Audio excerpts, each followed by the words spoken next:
second page. Please, I call your attention. Please, let's start our panel entitled More Than Human Relationalities. I am happy to introduce you Alexandre Nodari, Professor of Literature Department at the Federal University of Santa Catarina, Dr. Anne Brooks, researcher, a social anthropologist and sociologist, a researcher at the Latin America Institute in Berlin, and Renato Stutman, Professor Renato Stutman, my friend, anthropologist, the Anthropology Department at the University of São Paulo. So, please, Alexandre. Thank you, Samuel. First of all, I would like to, are you hearing me well? Yes, okay. So first of all, I would like to thank Mecila and especially Tomás Amorim for the invitation. He's the one to blame if you find what I have to say out of form or subject. So, and when he told me about the theme of this workshop, relationalities, a very hard word to say, and the theme of this panel, more than human relationalities, I decided to summarize some lines of thought around that subject that are present in a recent book I published. My approach is and has been a comparative one, facing literature and fiction with other practices and verbal arts, such as anthropology and shamanic chants, in order to historicize what we deem as universal, and also to rethink categories and practice we associate with texts. So in order to try to avoid some objections or misunderstandings of my argument, I would like to clarify that when I talk about literature, fiction, or fictionality, I'm referring to the modern experience or institutions we name as such, and not to some kind of historical conception or practice. Now, literature is, to use the title of Dupont's book, an invention, and not every storytelling, written or not, can be regarded as such. The same can be said about fiction, a concept that modernity tied to the former, to literature. A great number of Native American peoples lack the idea of fiction, even if obviously they are capable of pragmatically distinguishing a fictional piece. However, on the other end, highlighting differences through comparison can also help us see the opposite, a common ground hidden in between uncommon traits. That said, I would like to begin with a quotation from Clarice Lispector, a small test of hers called The Power of Dream. She says, there's a reality of ours that is so volatile that it almost escapes us. This reality is born from between legends, as if giants, gnomes, and elves rose from between the mist. And this way, orally, a pregnant and juicy literature is written. It is very serious. For what is more powerful than a dream? Starting with ourselves, who every night live off a reality almost untranslatable to words, but which nobody can deny, a free and rainless reality that belongs to us almost more than the day-to-day which we live. The day-to-day which becomes sometimes even poorer than the dream. Legends are a power. They seek to transmit to us something important that takes place in the shadowy and creative zone. And what doesn't exist comes into existence by the very force of its enchanting plot. This is the first time I deliver an academic speech in English, and it feels a little bit awkward to do so in Brazil. But not for the reasons you're thinking. Not because I'm talking in a foreign language in my own country, but almost quite the opposite. When I was very young, around three years old, I went to live in California for 4 years. What happened there is that I completely forgot my mother language, Brazilian Portuguese, that I had just mastered, despite the fact that Brazilian Portuguese was the language my family used at home. American English became a kind of stepmother language. I bet the linguists have a better or proper name to it. A language that I probably learned translating from Portuguese, because that's the way we learn new languages. So once I came back to Brazil, I had to relearn my mother language, Brazilian Portuguese, from scratch once we came back. Well, not exactly from scratch, but translating from English. So even today, I feel like a foreigner when I speak what's supposed to be my mother language, Brazilian Portuguese. The moment I started thinking about all this, that is, when I discovered I would have to deliver this presentation in English, I started to ask myself if the same didn't happen to all of us when dealing with fiction. And this is the reason I'm sharing all this personal history with you. Fiction doesn't seem to be the first language we learn. First, there's body language, the language of affections, the language of milk, touch, anger, hunger, and love, with which we, as infants, engage the world around us. But then we learn to fake, and then we start to hear stories, see stories. We start to mimic. We start to play. We engage in other worlds. Of course, we don't forget our primal language, as we don't stop using it. But through fiction, translating from fiction, we relearn or remaster our primal language, our engagement with the world. And hence, maybe, this stepmother language is the reason we all, at least sometimes, feel like strangers in our own land. Literature, fiction, fictionality, art isn't a human right. First of all, because humans, whatever this name means, aren't the only ones to practice it. As Gregory Bateson stated, animal play is fiction, and meta-language always comes first. And as for language, it is about time we admit that we, humans, as humans, know very little about other than humans' language, maybe even less that they know about ours. Also, the practice of art, be it as an artist or a reader or spectator, does not make us more human in the humanistic sense of human. It is unnecessary or even impossible to list all those writers or avid readers whose political or moral stance are despicable. Fiction, literature, isn't a kind of training for real engagement. It doesn't necessarily teach us empathy, as cognitive approaches insist. Again, there are so many cases of people losing themselves in distant realms by reading, watching, hearing stories. But fictionality does, in fact, affect our relation with the actual or real world. It is enough to look at the way romantic love shaped modern relationships, or to the belief in reptilians dominating the world, or even to the more shocking example of people who regard fifth-rate villains as some kind of superheroes as myths.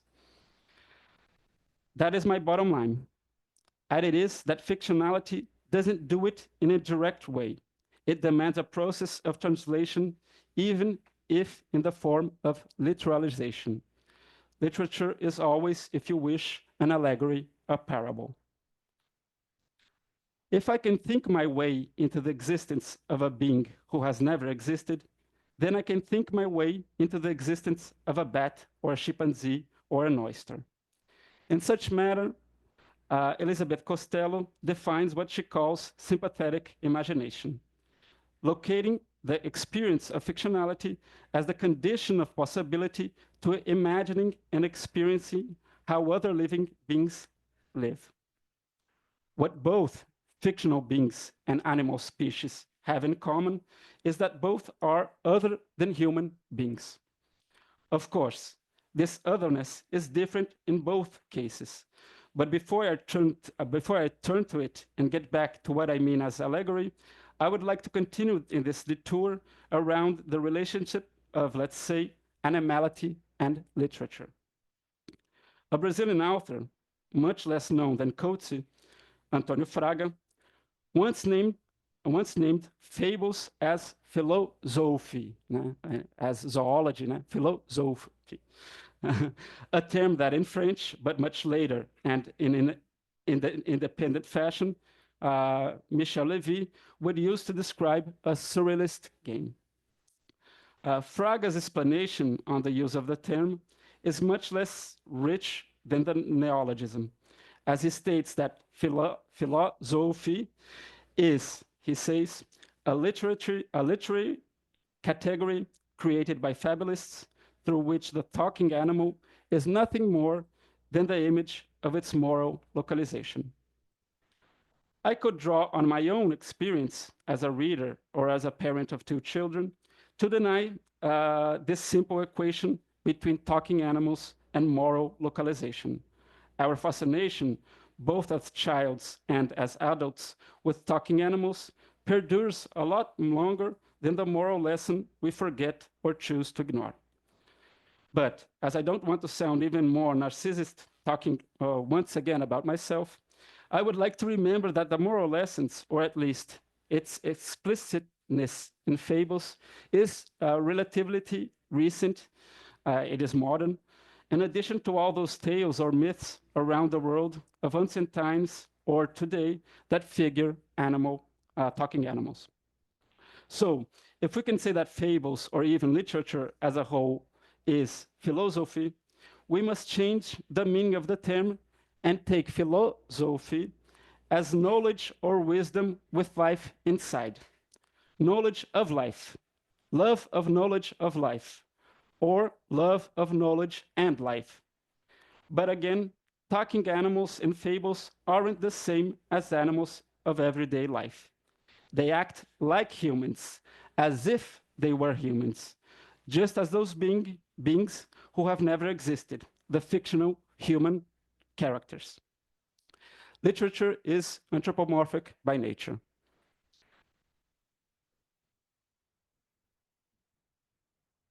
In fables, or in Native American myths or cosmologies, anthropomorphism operates in the strict sense.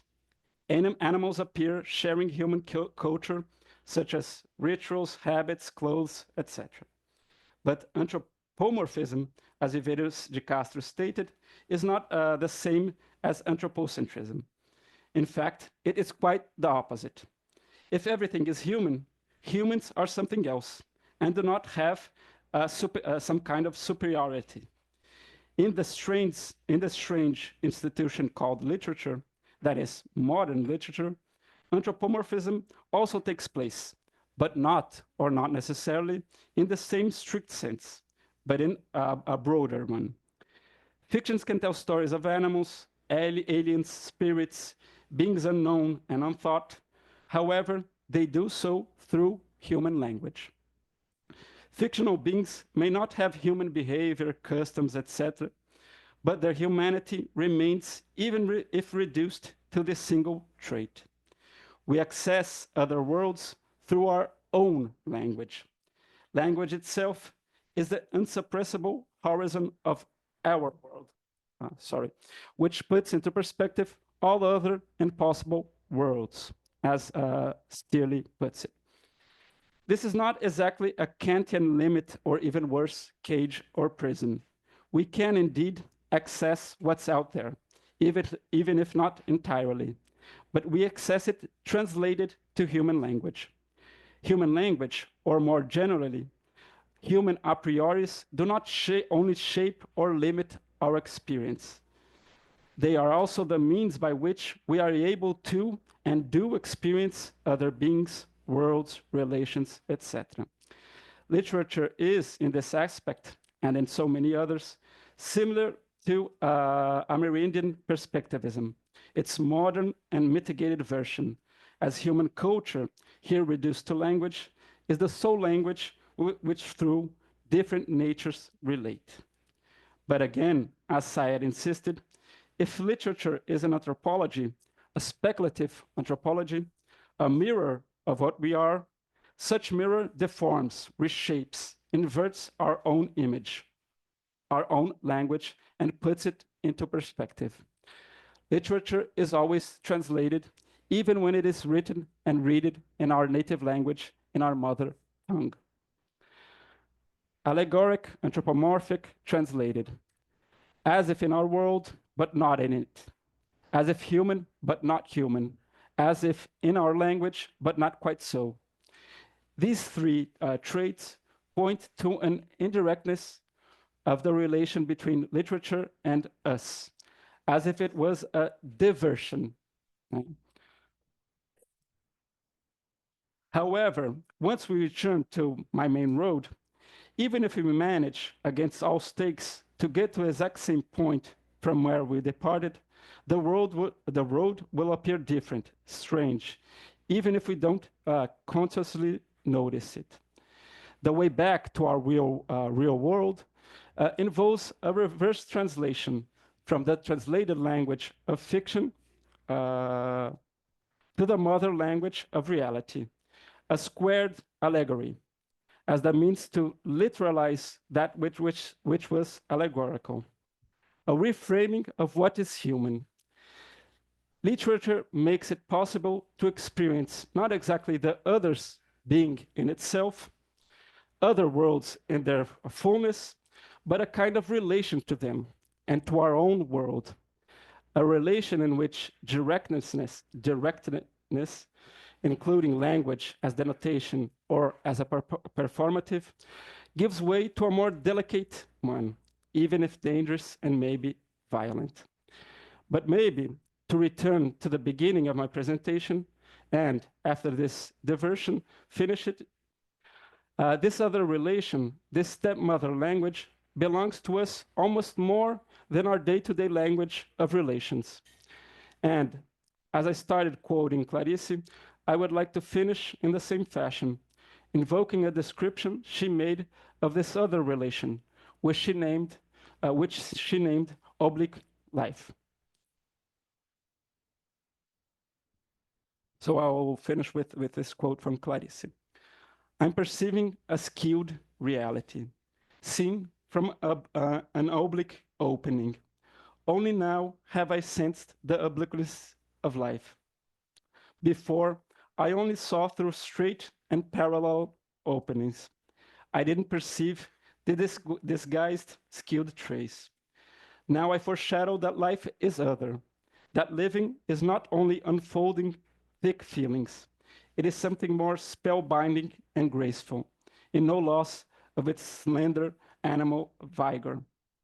Upon this unexpectedly skilled life, I have been putting my hefty paw, thus making existence wither in what it is oblique and fortuitous, and at once subtly fatal.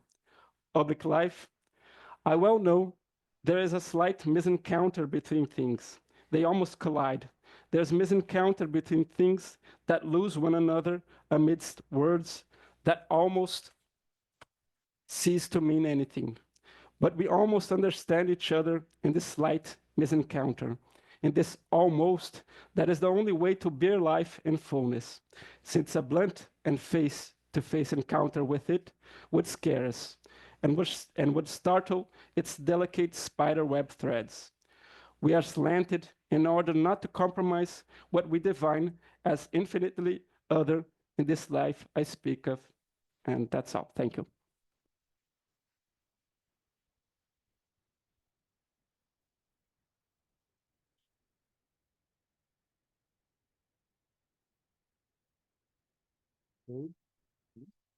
Yeah. Is it on? No. Yes? Yes. Yep. Okay, I will talk about knowledge encounter. I didn't know the text before, but I like the connection to the knowledge of life or love of knowledge and life. Knowledge encounter, multi-species perspectives on land. It's not on.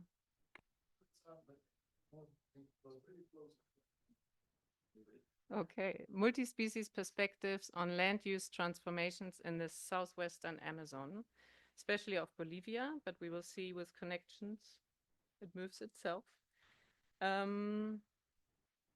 I still feel like I'm trying to make sense of the Amazon, but I cannot. There's too many loose ends and entanglements. The first time I visited the southwestern Amazon was in 2016, and I was actually living in La Paz in this kind of setting. And we were occasionally going down by car, the Yungas, into the Amazonian lowlands, following the road, but also the marcha hacia el norte, the march towards the north of La Paz and I would say, the politics of including the Amazon into the national state of Bolivia. Today, I'm working in a project called Prodigy. On the other side, on the other end, or at the end of the road, we are working on the tri-national border of Bolivia, Peru, and Brazil.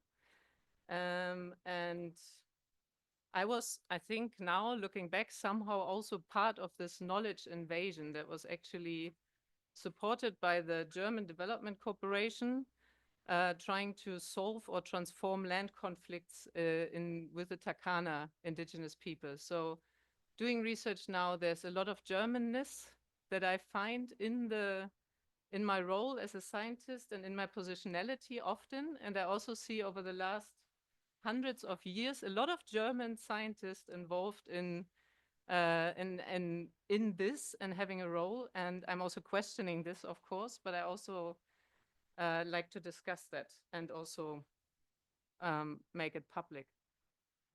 So I will approach multi-species or land use knowledge systems. I'll tell you about my research question within this project and define a little bit the research area and the invading discourses and the theoretical and methodological framework. I don't have much time. Very happy to discuss more later. And then I will give, look back in time from the colonial time, the Republican time, the first map of Bolivia until today, and identify how the knowledge system on land use has changed and how it is affecting us still today, and the multi-species system of the southwestern Amazon, and draw my conclusions from that.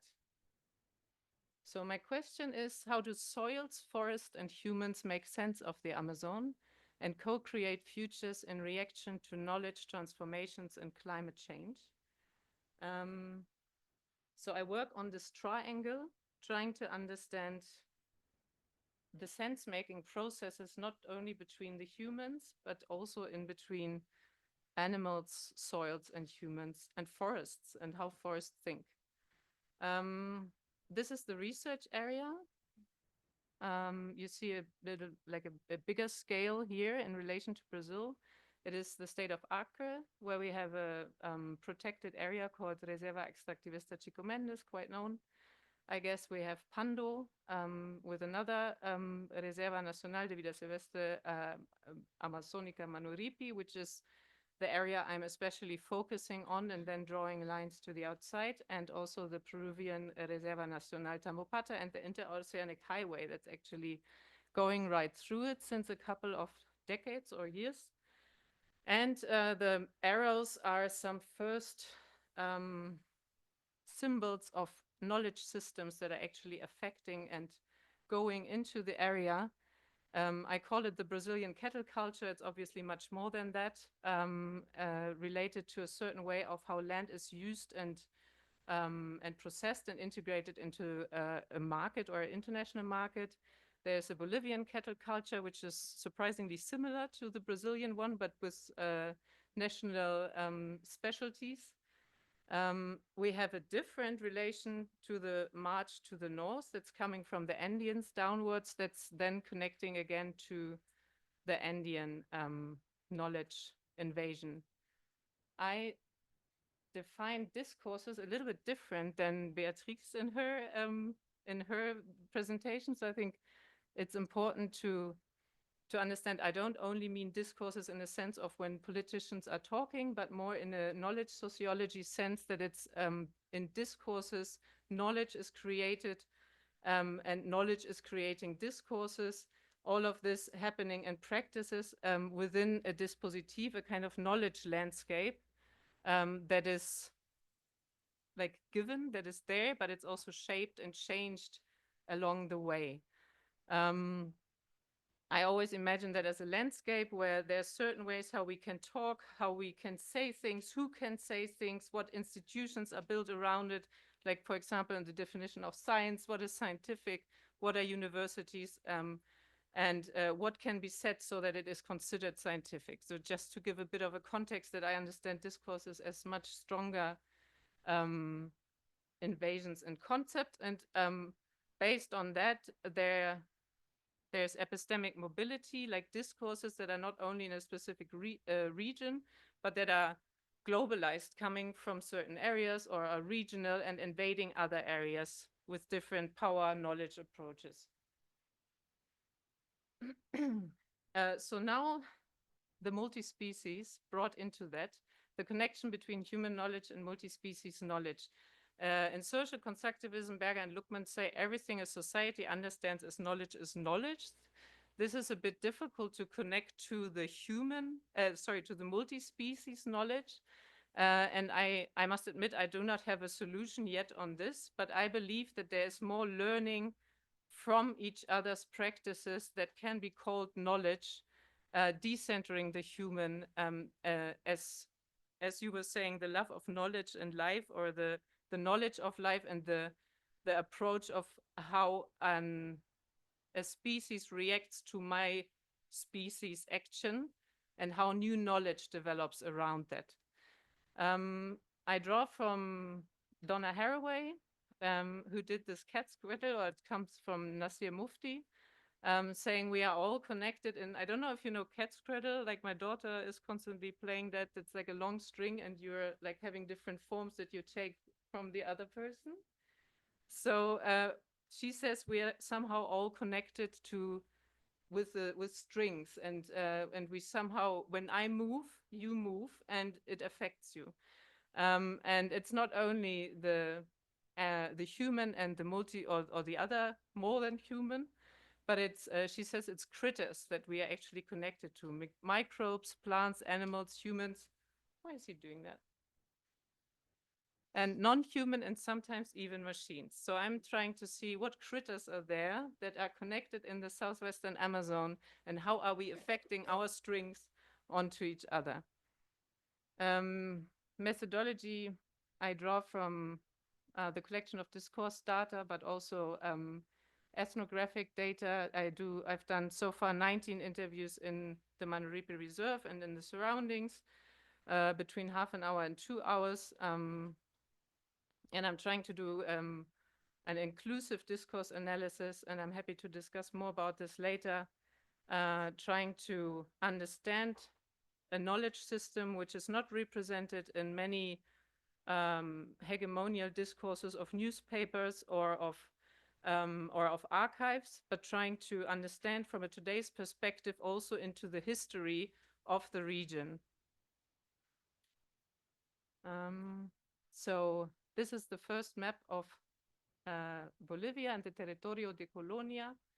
I like that there's nothing. So we only see in the in the Amazon that it's all blank. It's like white, and it's not kind of dominated yet. The Marcha hacia el Norte has not taken place out of different reasons. I'm just going to catch up quickly with my supporting text.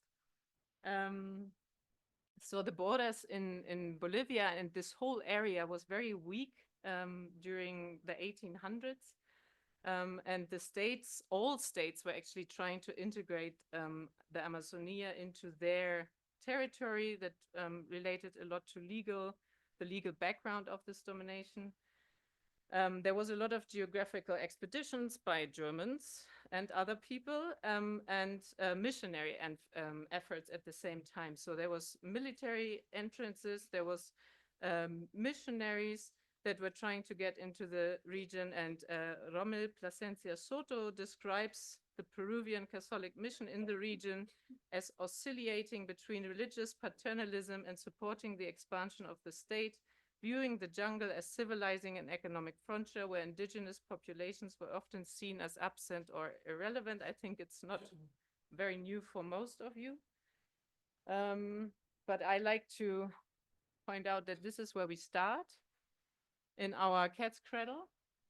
So we have a history of the Inca invasion, of trails and of domination of gold mines in the region, apparently until the Rio Madre de Dios, where we work today. We have these frontier negotiations.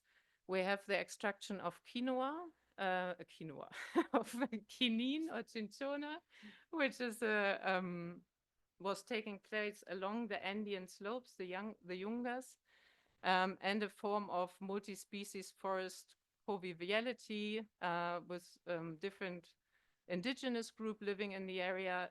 There was violence there, no question. It wasn't absent, but it was also, there was definitely not the idea that nature has to be commodified for the world market.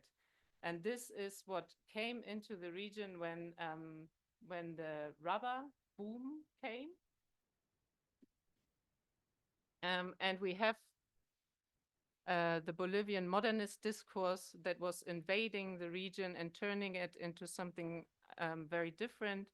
Cordoba says here it was progress and civilization, the idea that rubber tapping or the integration into the market. The other idea was that the Amazonia is empty and open to opportunities. That's something you have to invade and you get something out of it, which I would relate to the El Dorado myth as well. So the idea that there's always something to find. I mean, this picture is deep AI generated, El Dorado in the Amazon jungle, and this is there, it exists. And I think the picture here from Cobija is showing well the new relatively stable state of habilito, or the domination by certain persons over indigenous people, but also a lot of migration into the region taking place.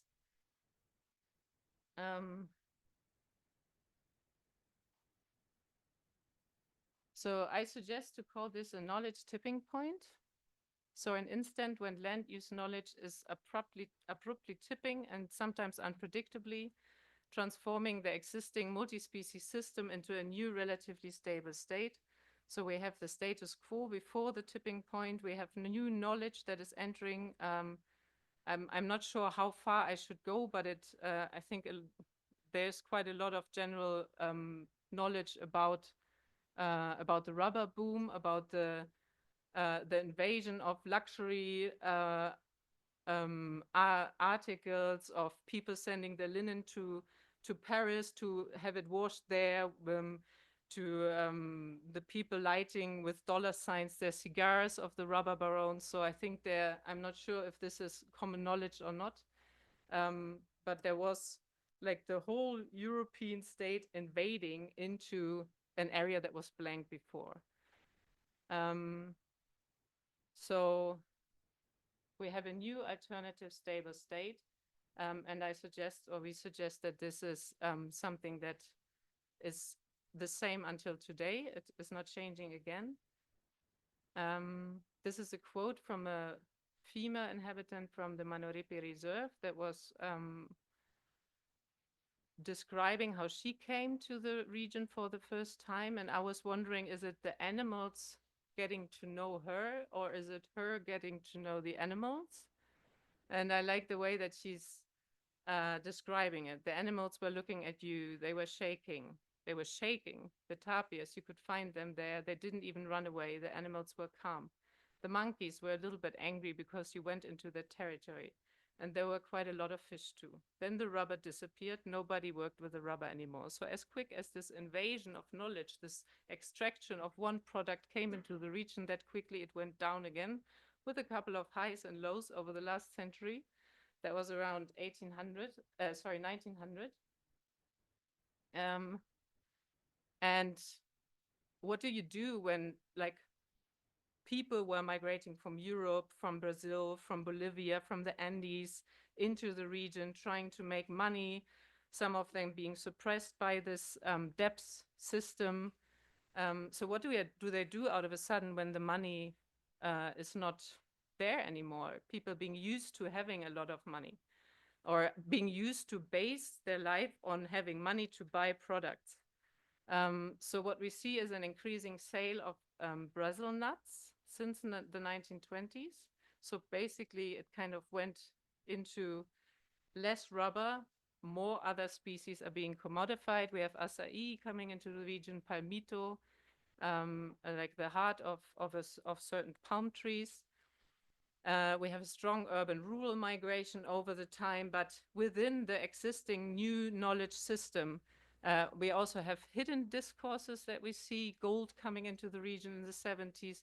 Apparently, the Manuripe Reserve was founded because of wildlife trafficking, but it was also during the authoritative time of Hugo Banzer, so it's very likely that it's also related to the border conflict in the region and putting a governance there, and also organized crime, but all related to the necessity to make money out of nature. And what we see now today in Manuripe is a strong invasion of gold mining.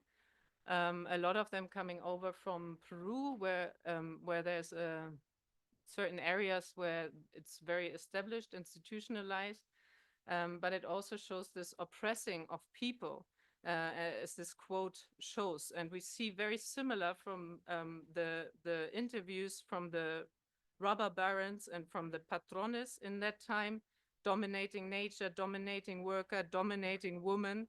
We see a very similar behavior here. And then we do have other influences, other discourses coming into the region, the Acrean flag and the cattle culture pressing from the north. We have the capital in the 1980s, Cruceños, which are from Santa Cruz, which is the capitalist heart of Bolivia, that have invested and bought regions for the Brazil nut extraction, and that were actually also the timber extraction, diversifying products, but also capitalizing these products. And one last slide, and then I'm done. Well, I'm actually can even go on. So in the area around Santa Cruz, we have the cattle culture expanding, the agribusiness expanding with severe forest fires and large hectares burning down in especially the Chiquitania, which is the region north of Santa Cruz, with soy farms and cattle culture coming in. And we see Ara arauna, the type of Ara species, increasingly migrating to Manuripe, competing over Brazil nuts now with the people in the area. So I think, or where I'm trying to go into more, is also to understand what we do in one region. How is this affecting the knowledge of species of animals, and how is this again affecting human yields or human practices, looking that over time humans have used more and more Brazil nuts for export into the international market as well, and obviously also climate change coming into the region. So this may be just as a first idea of relationalities in the region we look at in the southwestern Amazon with a Bolivian perspective very briefly, and we're trying to see how to I'm going to read how to shape knowledge as a dynamic and multi-species concept. So it's shaped by the interactions between soils, forests, and humans, but that also new land use practices can alter these relationships and highlight the complexity of how species think, or how the forests think. That's a concept by Kuhn, that the whole system is able to think and relate in relationship to each other. We do have these discursive continuities that what has shaped the region around 1900 is affecting the region up until today. and that the commodification of rubber and the invasion has brought a way of seeing nature that is making it difficult to acquire an equilibrium between the different multi-species. We were earlier talking about the extinction of the human, and I'm wondering how about the extinction about the multi-species extinction, not only the human extinction, but what we see, for example, in the cattle culture, in the cattle use, there's a lot of microbes in the soil being destroyed. There's a relationship between microbes in the soil and plants growing in the forest that are allowing for phosphorus to be detached and then being consumed again by the species. So even microbes that we are during this kind of land use changed invading are affecting the whole system and the whole cat cradle that is connecting each other. So and what we in our project we have different different working groups working on singularly, like on soil science or on qualitative science, economies. But I believe we need to join this much more, because I think when we have 4 different parts, it's not the same as analyzing it from the beginning in its interrelation from each other. So the 4 parts is not the same as the system. So more hybridity, and I think this can help us also to understand multi-species levers for change. That's it.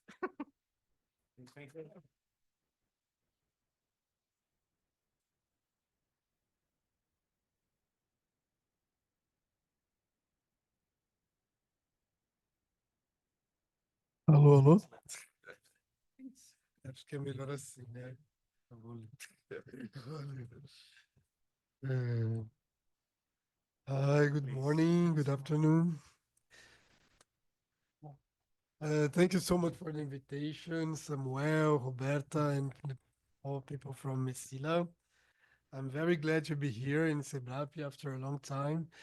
It was a very special place for me when I passed 2 years here with Samuel and Adrian. And so I'm very glad to be here. Well, sorry about my English. I will try to improve a little bit here. I'm going to read the text notes and the title of this. Excuse me. You have to. Okay, okay.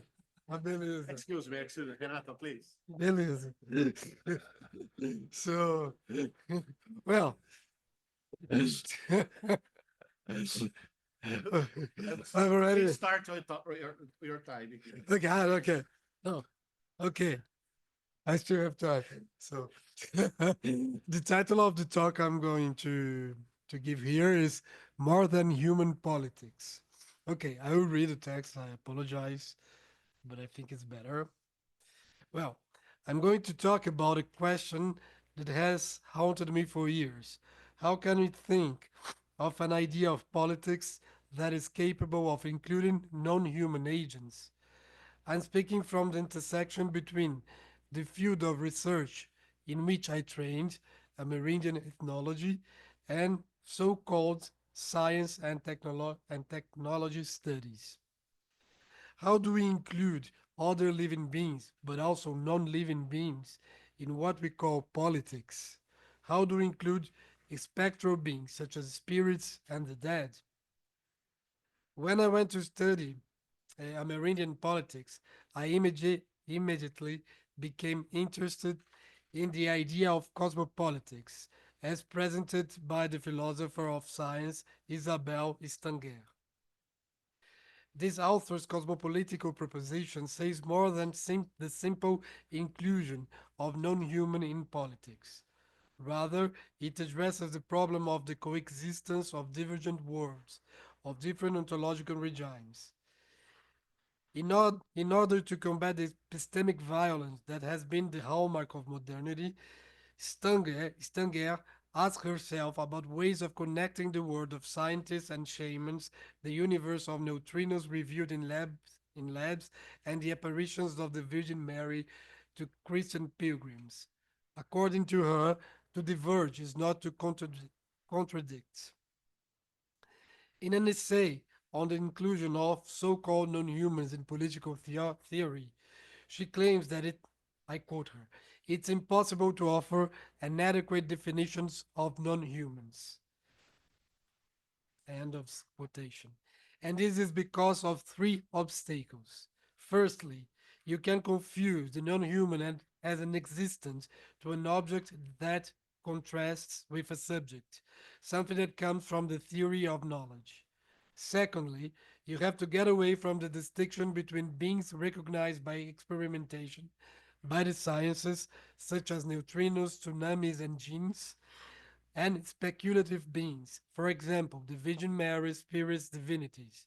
The former would be reviewed by the sciences, the latter would be mere beliefs. The contrast between belief and knowledge is what underlies the epistemic violence highlighted above. Stanger suggests that the problem ultimately lies in the inadequacy of the definition of human. The boundaries between human and non-human are interchangeable. As Deleuze would say, there remains a standard concept of the human that coincides with the white cis heterosexual middle-class male. Politics in classical Greece would have emerged as an arena of speaking humans, excluding women, the enslaved, and children. First and Stanger, there is no humanity without attachments to those existence that we conventionally call, for lack of a better term, non-humans, or more than human, as it's put here. Today, terms abound in anthropology and science studies and multispecies studies. Actants, more than human, other than human, beyond human. There isn't time enough to discuss this controversial terminology. Well, in this sense, Stanger is close to the actor-nectar theory shared by authors such as Latour and Calon. There is no single actor, only associations and networks. In these, actants proliferate. The sciences appear here in the context of an ecology of practices, practices defined here by their obligations and not by the search for a ruthless truth. Ethnology that is interested in indigenous cosmologies has to face similar problems. The so-called Amerindian perspectivism presented by Eduardo Viveiros de Castro takes humanity as a matter of point of view. It's a condition that can be shared by the different existents that populate the cosmos.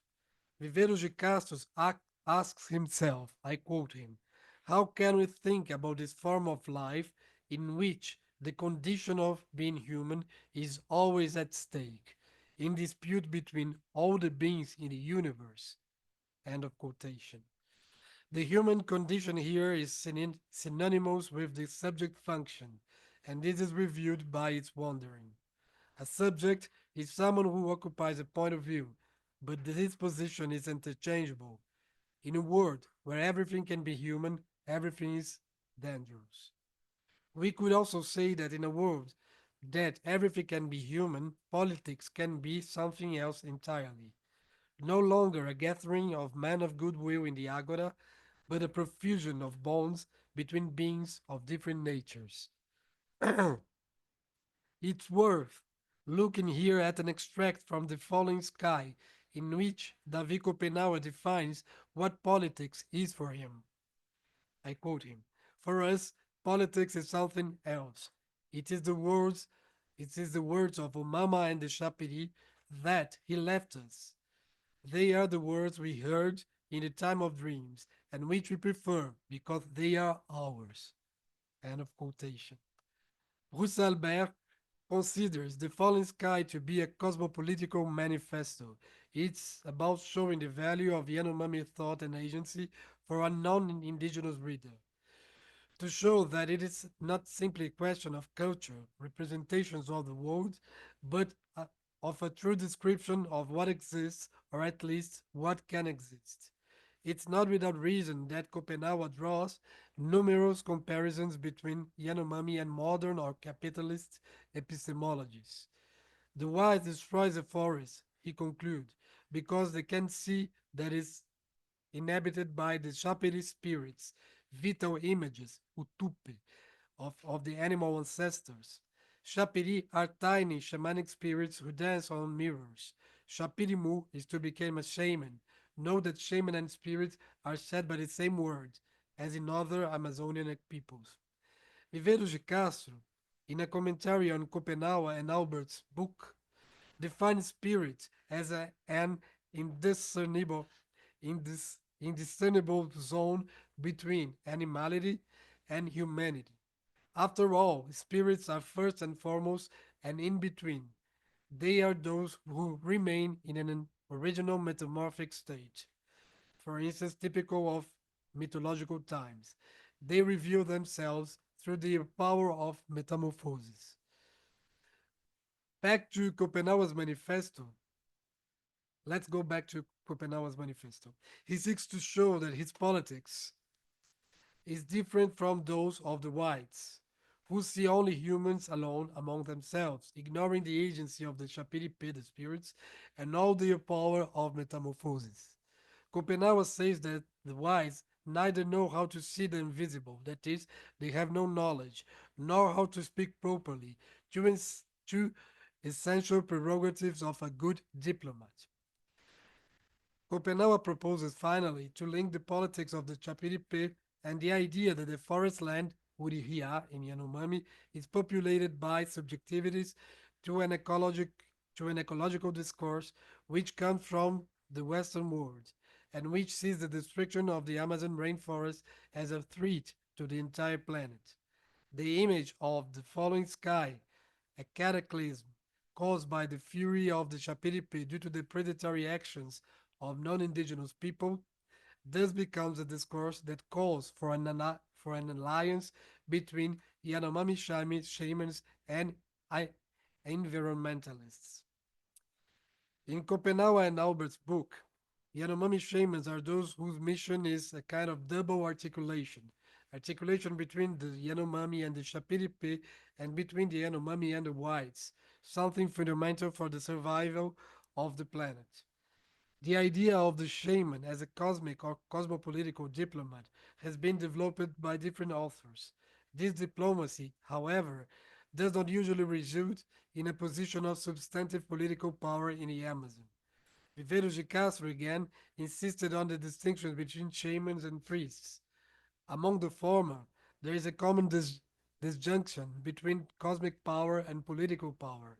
Among the latter, the power of metamorphosis is neutralized by a representative character which causes a more radical cut between humans and non-humans. If immanence predominates in one case, transcendence predominates in the other.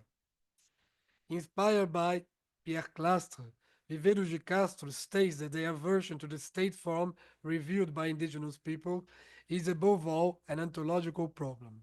I like to summarize this idea as follows.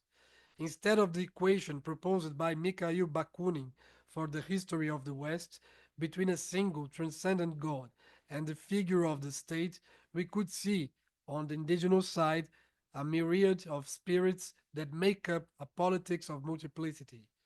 Instead of a political theology, a political myriadeism. This last term is taken from the work of Gabriel Tarde. This politics of multiplicity, this myriadeism, is also a cosmopolitics in that it presupposes the need to connect divergent worlds. The cosmos of cosmopolitics is plural, it's not order opposed to chaos. The cosmopolitical proposition is therefore a response to the history of de-spectralization, which goes from monotheism to modernity, as Fabian Ludueña Romandini points out. It's also a response to what Antonio Bispo called cosmophobia. Against cosmophobia, myriadeism, the return of the spirits and their refusal of transcendence. Well, against the long story of this pictorialization and cosmophobia, the recent history of the indigenous retomadas. I keep the term in Portuguese. I should, following again Stanger, translate retomada, the term in Portuguese retomada, as reclaiming. Reclaiming indigenous lands from which their inhabitants have been dispossessed, but above all, reclaiming of modes of existence and of certain existence, marked by the indiscernibility between the human and the non-human, and by the power of metamorphosis. Retomada has become a slogan in the indigenous movement. One can reclaim a territory which is conceived as traditional and is not yet recognized by the state. One can reclaim not only territory and lands, but also languages, rituals, and why not spirits. More than everything, one can reclaim modes of existence. In this sense, retomada reclaiming is also a powerful concept. I will talk then briefly about two Amerindian cases, the Guarani and Caiová of the state of Mato Grosso do Sul and the Tupinambá of Bahia, both of which were traversed by extreme violence. Let's start with the Guarani and Caiová of the state of Mato Grosso do Sul. These peoples used to move across an immense territory, which was appropriated and transformed into private property, destined above all for corn and soy farming and cattle ranching. This has resulted in these people being confined to small reservations, something that contrasts with a way of life based on abundant mobility.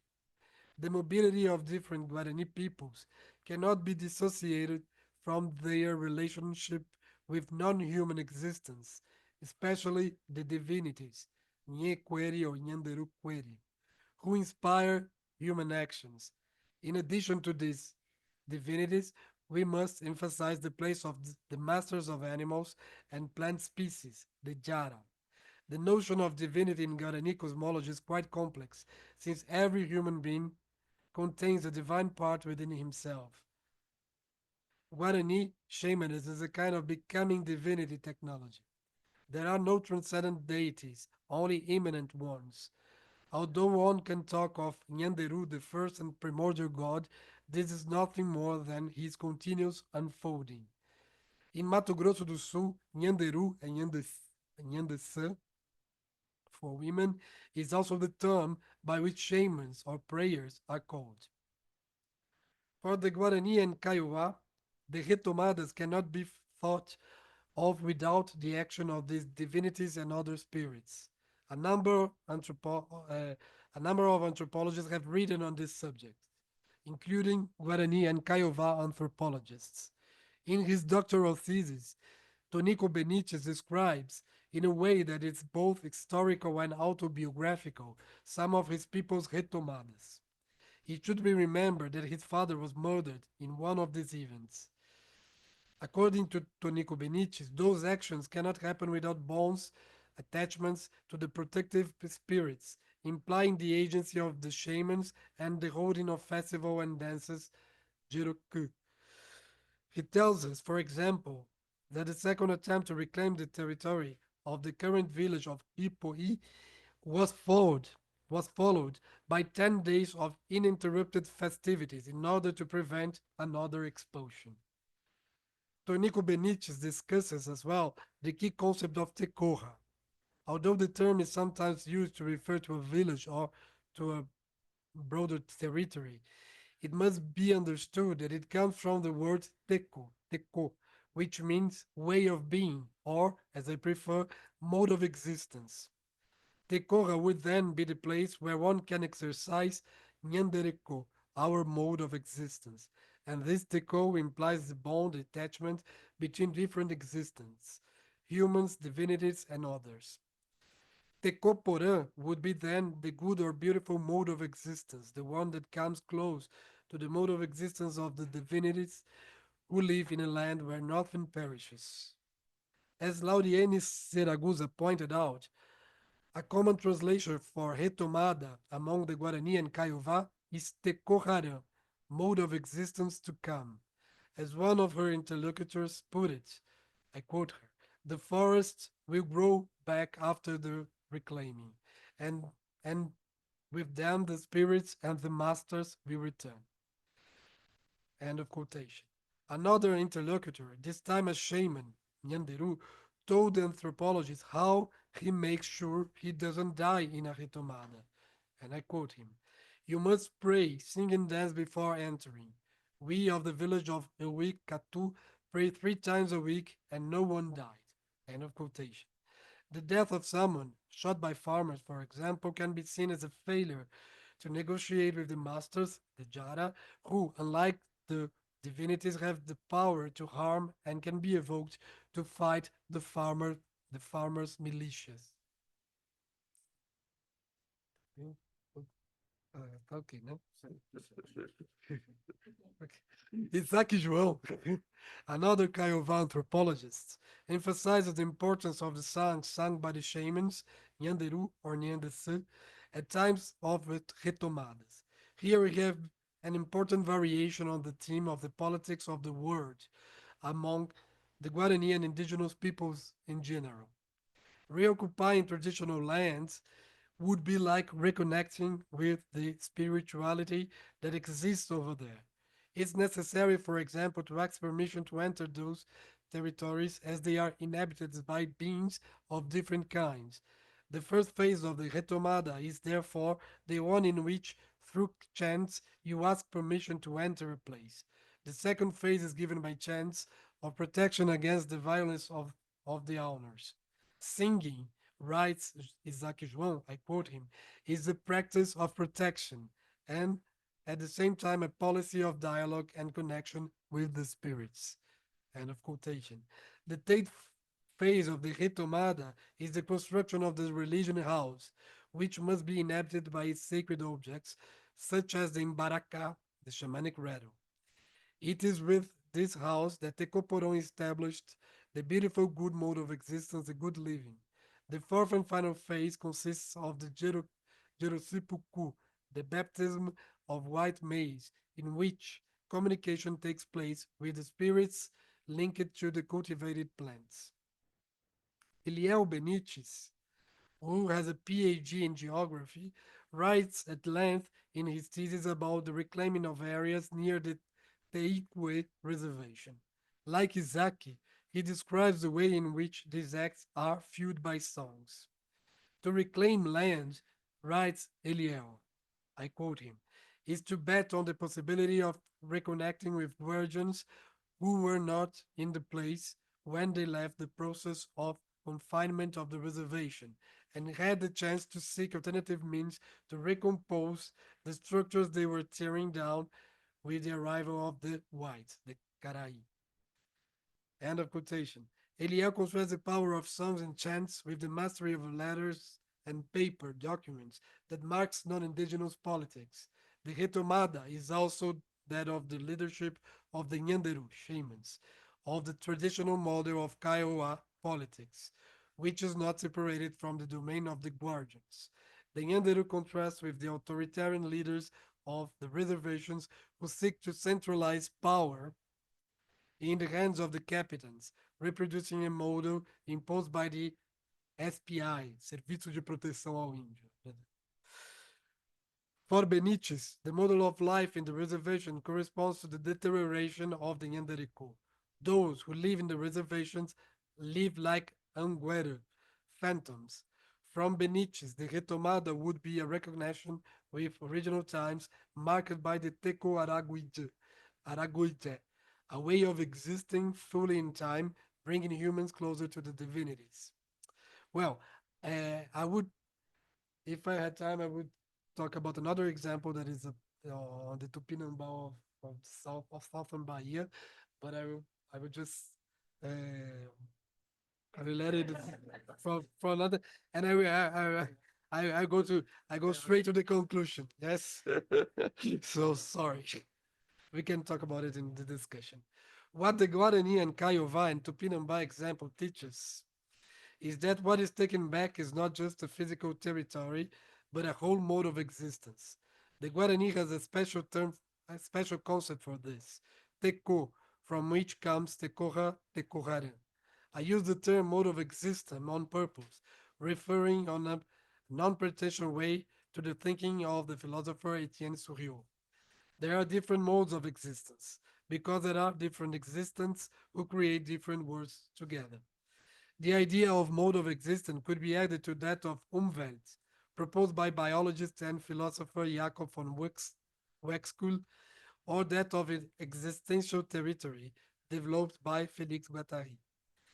Each particular word would be woven from its different bonds, and these words are not incommunicable monads, but can cross paths and communicate. Hence, the role of shamans as cosmopolitical diplomats. The reclaiming of territories as a reclaiming of mode of existence is a truly creative act. As Marcio Goldman wrote about the reconstruction of the world of the Tupinambá and other peoples from Brazilian Northeast, retomada are not, I quote him, only a way of regretting what was lost, longing to return to a past time, but a way to recover and conquer at the same time. End of quotation.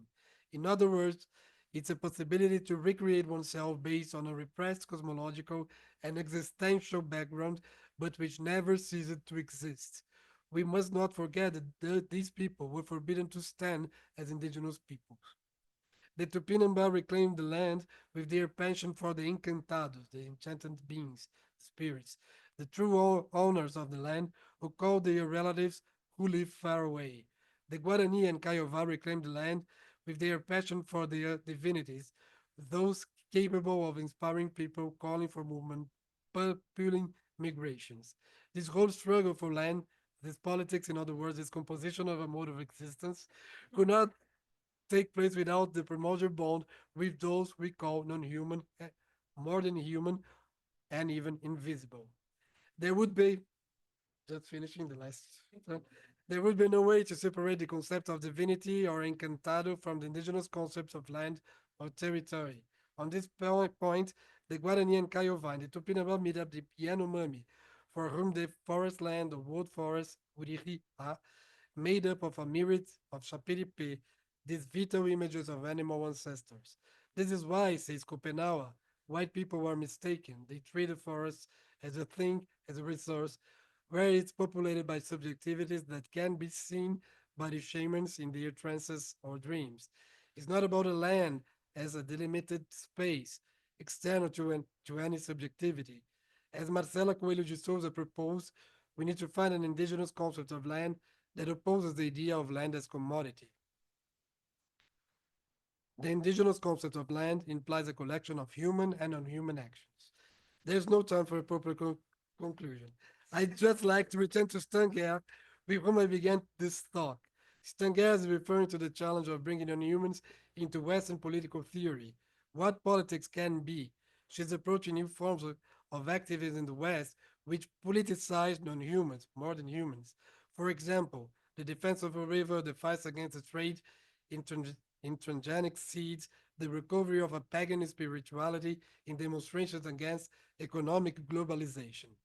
This growing activism certainly meets up with indigenous activism, for whom so-called non-humans have never been outside their politics.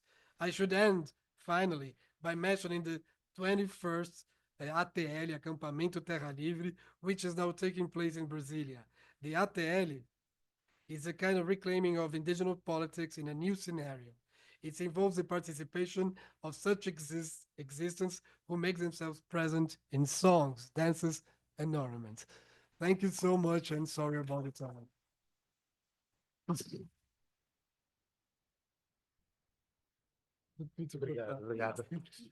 Well, thank you, you all, very much. So for me, it's difficult to make questions, but I have questions, but I choose to make a small comment to you all. Small comment. Well, we heard about the topic, more than human relationalities, in the domains of language, knowledge, production, and politics. What's a challenge common to the three presentation in order to approach more than human relationalities? So my comment is it's a more basic question or topic for us to reflect. It seems to me that the discussion revolves around the concept of meaning, a key concept for the social science. You mentioned the concept of sense, for example, also. Meaning mainly refers to human consciousness or subjectivity, or at least to human language, or even to social practice. Social in this case is not ethological in the ethological sense, but in the human sense. So meaning is a central concept, and we usually understand meaning in humanist terms, subjective language or practice. So I think the challenge is to produce a broader concept of meaning. There are some available inputs. Anne mentioned Eduardo Kohn, who wrote a book entitled How the Forest Thinks, that highlights a material semiotics. In this case, alongside symbolic meaning, there is the indexical meaning, the concept of sign as a index. This is an example of a bridge concept. The production of indices is not a monopoly of humans. Alexandre mentioned Gregory Bateson. Bateson says that it's a bad question to ask whether an animal can speak. It's richer to ask whether animals can play. And you used the concept of play. And well, it seems that they can play. They can play with each other and play with us. So this concept of play is also a bridge concept to try to think beyond the humanistic concept of meaning. And Renato discussed native concepts like tecoa, Tupi concept, a concept which is relation. It's a connection between the use of land, a cosmology, a way of life. So this is another input, but in this case from the natives or indigenous people. So I don't have a question, it's only a comment. I think we are trying to think beyond the concept of meaning. I don't think if you agree with this diagnosis, but in any case, what I think was interesting hearing you is that the three research try to broaden to broad in the first case the how we understand the literature, and that the second one how we understand knowledge. In the third one, I think you are not mentioned the word law, but the question of retomada is a legal topic.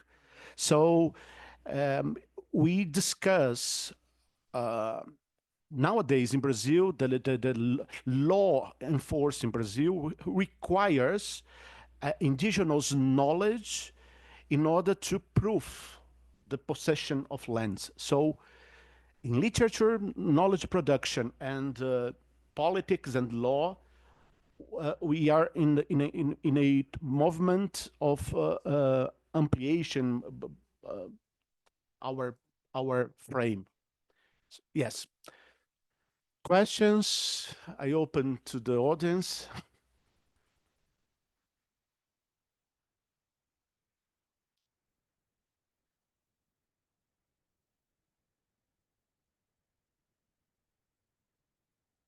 No, thank you so much for all four of you, also Samuel, for bringing these insightful thoughts. I have a question for Anna, and perhaps a question of clarification. So aspects that was not clear for me, because you talk about multi-species knowledge production, but in this multi-species knowledge production is also involved, let's say, non-living beings, not only other living beings, but also soil, uh, so materials which are not necessarily live. Uh, but I know that you have some intentions on that, on integrating also these other forms of existence which is not alive. Therefore, you talk about multi-species. So this will be a question of clarification. If there is let's say, a proposal behind this, or it's just don't know. And the second aspect also connected to this is actually the definition of what is knowledge. Because is knowledge each form of adaptation to change? And last aspect, the even if you think of a multi-species knowledge production, I think there is something that is quite human, is the use of devices for stored knowledge, and also, and this is not in the, at least in the same form, proper to other species. How do you address this, or if you address this? And the other question is for Renato. Is just, Renato, I don't know if I understand completely your suggestion, but what I understand that is you try to put everything together in a single form of politics. And my question would be, don't you need different levels of politics? Also, could also include law on this. Thinking, for instance, on the historical discussions within the Black movement, for instance, saying you need a sort of double consciousness, thinking within the nation states, but also beyond the nation states, of feminists talking about politics of fulfillment and politics of transfiguration of the grammar of politics. So there is something that is somehow incommensurable in certain movements. And could be perhaps also the case of indigenous thinking. And if you try to put everything together in a single sphere, I don't know if it's possible to use the insightful thought of Samuel to really translate this sort of so different meanings. Perhaps it's more appropriate to have different levels, those in which you, don't know, deal with territories in a very legal form, and then other forms of politics in will involve shamans and other forms of doing politics. But just perhaps to understand better your suggestion.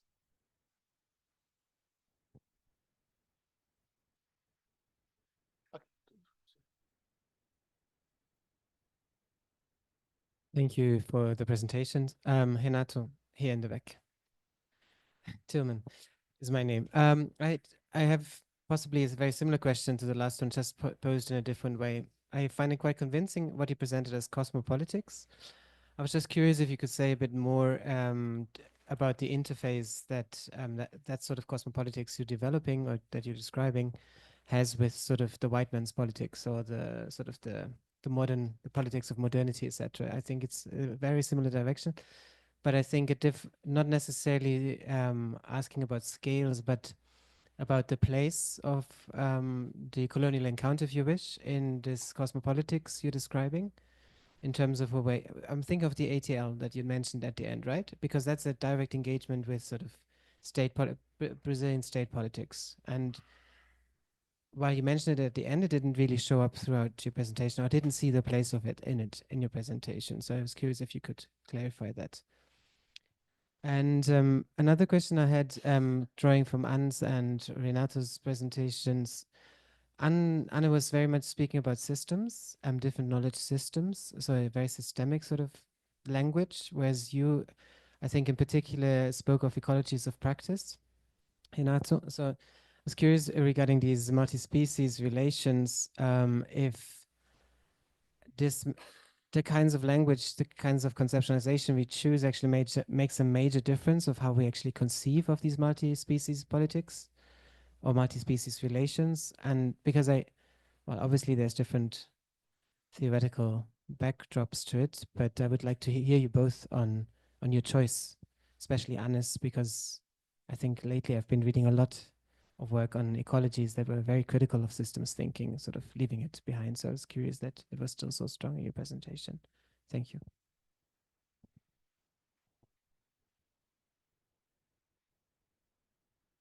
My name is Hannah. Thank you very much for all the presentations. I found them very interesting, all the three of them, and I've got a small question for each of you. So I will start with the first presentation.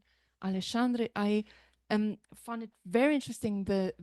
I'm from literature, so this connection between literature and language, and I was wondering, because you said, well, we can get through fiction to different species, different beings, but through language. And I was wondering, what is the link to thinking? Is it also human thinking, or is it only human language? How are the both connected? Then Anna, you mentioned the presence of German scientists, and I'm from Germany, so I've been wondering about this as well. So I would like to hear what you think about why there are so many Germans. What is the interest of Germany? Because Germany is funding them, right? And what are the consequences of this presence? If it's possible to speak about this. And for Renato, I was wondering, you couldn't talk about the Tupinambá, right? So you presented the concept of the decor of the first community, and I would just be curious to know about the concept that you would have presented of the Tupinambá, if there is also a concept which would be linked to this cosmopolitics.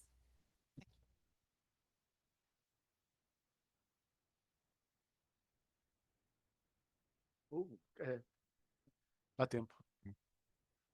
Alexandre, thank you very much. It's three small questions as part of the same big question. So you started by saying that literature is this modern idea or concept, and then you also put fiction into it. Why? Why couldn't we read other texts or narratives or myths through this literary lens? It's just a more methodological clarification question. The second is, you say that literature is anthropomorphic by nature. It's very interesting. But is it also anthropocentric by nature? And I think what you did with Clarice or many modern literature writers are trying to do is exactly decenter the human through animal or more than human agencies. So this would be the first question. It is anthropomorphic, but is it anthropocentric? Like if you compare the fable tradition in the 18th century, Aesop, La Fontaine, there it's pretty clear that the animal is just a mask for the human, more or less. Whilst in modern or contemporary literature, this is a bit different, at least in the level of the intention. If they manage to go beyond the human, I don't know. But nowadays we have like mountains are speaking, rivers are speaking, animals are narrating and taking the first person.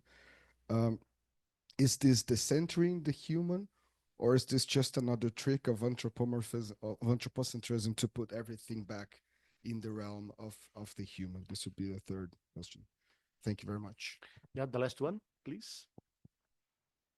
I'm Wolfram, Literary Studies, and my question is for Alexandre. Your idea that fiction is anthropomorphic is very interesting. And I would like to refer to Bruno Latour, for whom anthropomorphism might be a trace of exchange processes between humans and non-humans. For example, the famous example of Latour, the gendarme normand, policia accostado. It's an anthropomorphic word, but it's a trace of a process of delegation that delegates human actions to a non-human object. Would you use this idea that anthropomorphism may be a trace of former interactions for the fictions of Clarisse, for example? Yes, thank you very much. Well, Alexandre, let's start 5 minutes, 5 to 7. Five, Okay. but 5 is the 5. 5, I will call you, but No, yes. First of all, to answer you, Samuel, in a really brief manner, I don't know if literature has to do with meaning, not in the sense that it's meaningless, but it's kind of demeaning in the double sense of that it subtracts meaning from the game and that it undignifies meaning. Yeah, it it makes us put meaning in perspective in some kind of way. And now answering Tommy and Hannah at the same time, I believe literature as a concept and institution is modern and has to do with the concept of fiction. It's really hard to separate them in our institutionality of literature and in our practices of literature. So we could go into a very harsh discussion about if we consider native verbal arts as literature or not, because that has several implications. Cosmologies are not the same as a novel. They're like the Big Bang Theory or like the Bible.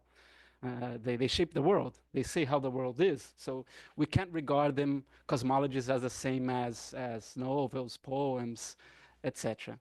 So if we consider them literature, we have to rethink what we experience as literature. Yeah, and then we have to go away with the concept of fiction as defining literature as it does in modernity, because indigenous peoples lack even the word for fiction. They don't have it. It's that it doesn't mean that they can't fictionalize and know pragmatically what is a fiction and what is not. Yeah, but they lack the concept of fiction. It's an alien concept. No?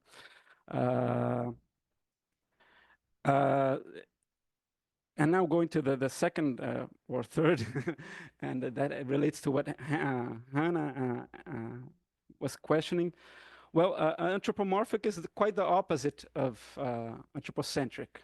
If everything is human, everything can be human, then human is nothing special. Human species isn't a special prerogative. But I think the point of both yours and Hannah questions is that if this anthropomorphism that in literature can be reduced to human language, isn't it some kind of residue of anthropocentrism? Yeah, but I don't think so. When I say that human language is the anthropomorphic trait, the irreducible anthropomorphic trait of literature, we could think of thinking maybe. I'm thinking as a kind of Kantian a priori. We can't relate to the world without some kind of framing. The thing is that this framing is not a prison, a cage. It is also a way of translating other worlds into our language. It's a language of translation. So we access other worlds through human language and maybe human thinking. That is not a limit. It is a limit, but it is also the way to surpass this limit. So that's I don't know if I'm being clear enough. I don't know if it's possible to be clear enough about this this subject.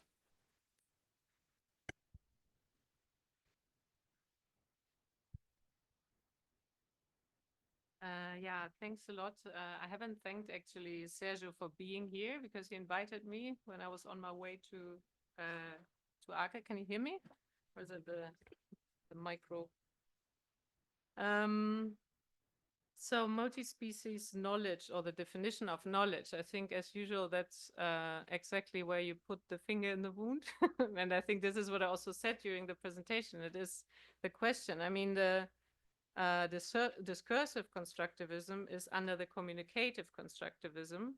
And I believe that this communication and the practices that are producing knowledge, the discourses, and then the practices that are producing knowledge are more than just the knowledge that we store in a sense of like a library or computer or whatever, but it's also cognitive storage and institutionalization of knowledge, which is, I think, not only human.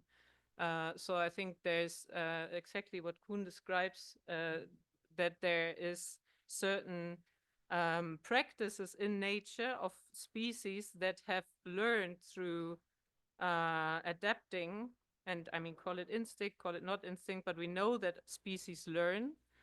And I mean, then we come into the challenge, what is life? Like you were saying, it's also a question of the definition of life. And these are all questions that I do have as well. And I don't have clear answers, but I believe that this intersubjectivity is important, not only in between humans, but also in between all other species. And this kind of relates to the question that you had related the system theory. I mean, I don't relate to Earth system thinking or Earth system theory. I'm rather critical about that. And I mean, of course, relating to ecosystems, and this is kind of where we have gathered all this knowledge from, maybe I have a tendency to fall into it. So thank you also for showing that.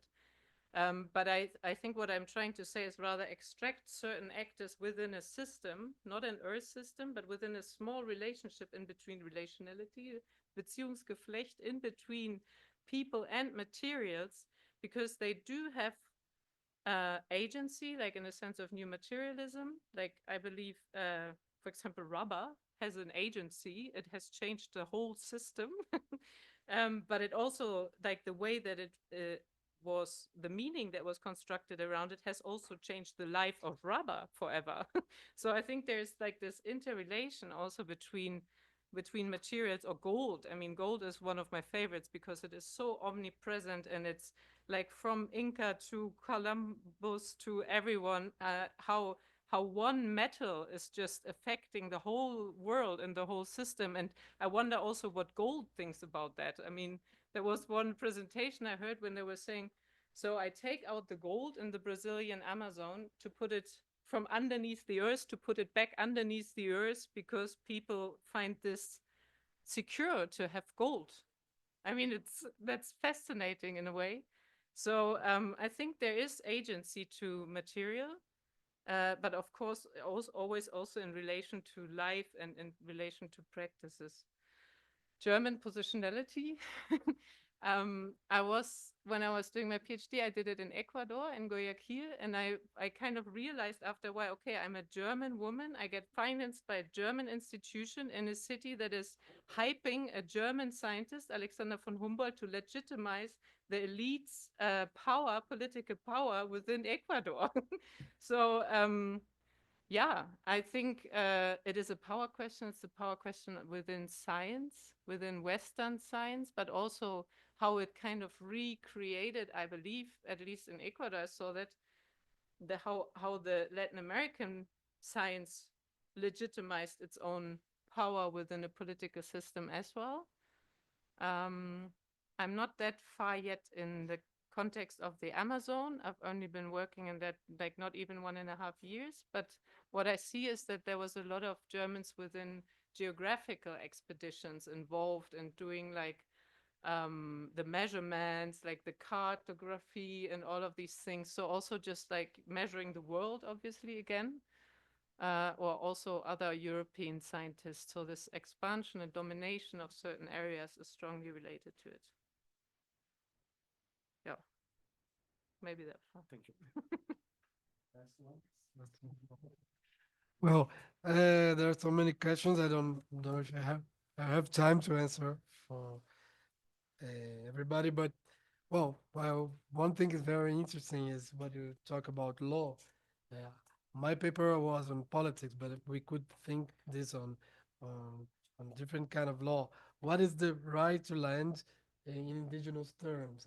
I guess the law is the spirits, because the if you take these two examples, or even the three examples of the Yanomami too, uh, what allows what allow people to get back to their land is the calling of the spirits. In the Guarani case and in the Tupinamba case, and even in in the Yanomami case. So there is a kind of law made of spirits, and that's the interesting thing about it. And we could think the articulation between this indigenous law and the uh, official law on land and stuff, and all this debate on marco temporal, for instance. But it's very difficult to to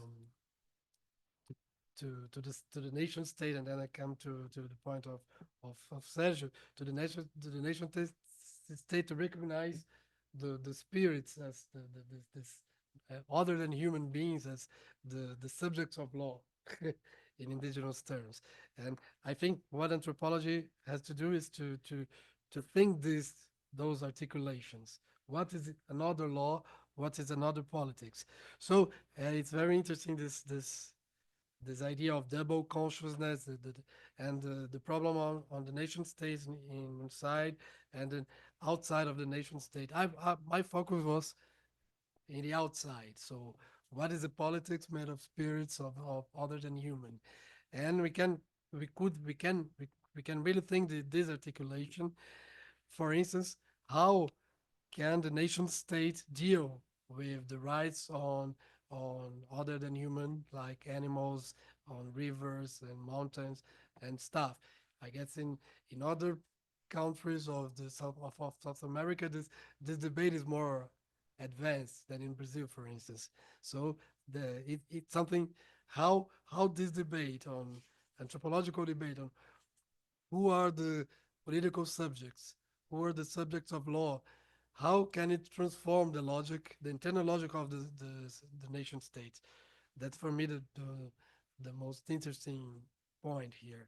So that's why I like the concept of the proposal of cosmopolitics of Stangers, because what you're thinking is how to think with the divergence of completely different words and wordings, like the nation state logic and non-nation state logic. So how can we articulate?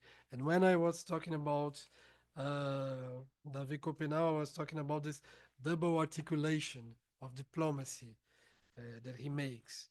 For instance, the relationship a shaman makes with the spirits and stuff, and in the other side, the necessity to articulate indigenous cosmologies and politics with a kind of public policy and things like that. And a public policy that doesn't recognize none other than human as subjects of law and politics. So, in the end, about the ATL, Acampamento Terra Livre, yes, it's an engagement with the state, but at the same time, if we read the letters and the manifestos they wrote, they are always seeking to transform the state. So one of the major slogans of them is Aldear a Política, to indigenize politics. So what does it mean? So, and I guess one of their points is we have to rethink things about land, about other than humans and stuff. So I guess ATL is a very important instance that aims to transform the official politics. So That's a point. So that's it. Thank you Sorry, the opinion bites for other occasion, and we can talk